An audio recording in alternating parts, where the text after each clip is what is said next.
Esteemed colleagues, it is my privilege and honor to sponsor for the consideration of this August Chamber House Bill number 14, entitled An Act Requiring the Registration of Subscriber Identity Module Cards, otherwise known as the SIM Card Registration Act.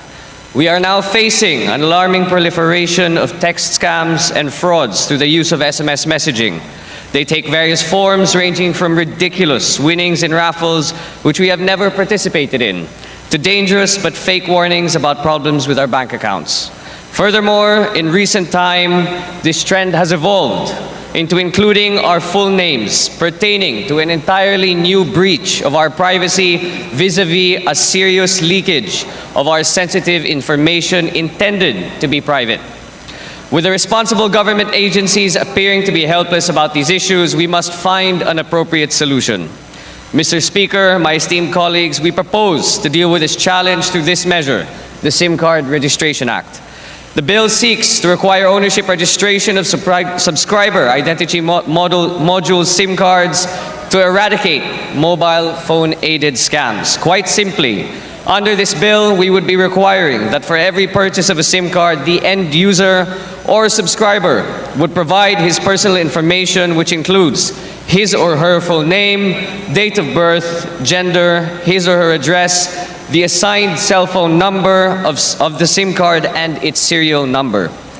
This representation understands that through this process, more questions of privacy might arise, but in this bill contains safeguards, specifically in the confidentiality provision that would create a safe environment for registration to take place.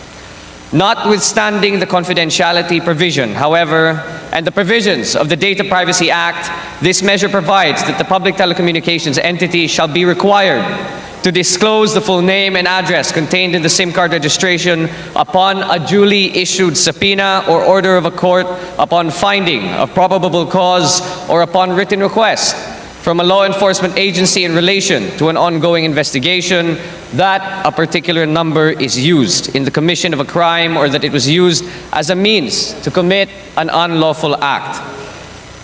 Mr. Speaker, my esteemed colleagues, these text scams have basically shaken or practically eroded our trust and confidence in electronic commerce and digital transactions.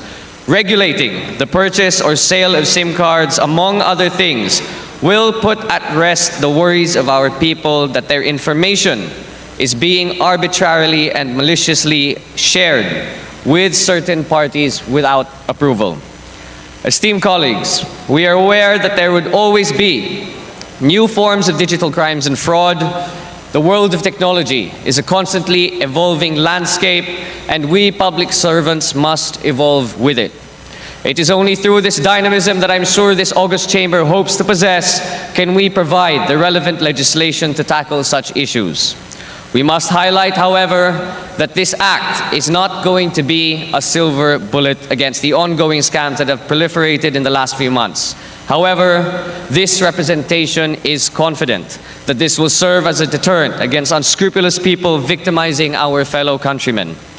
The war against malicious forms of technology will be fought one battle at a time, and step by step we shall emerge victorious. We shall win it because we, in the government, have the resolve and the political and moral responsibility as guardians of the people's welfare. Maraming salamat po at magandang hapon po sa inyong lahat. Maraming salamat.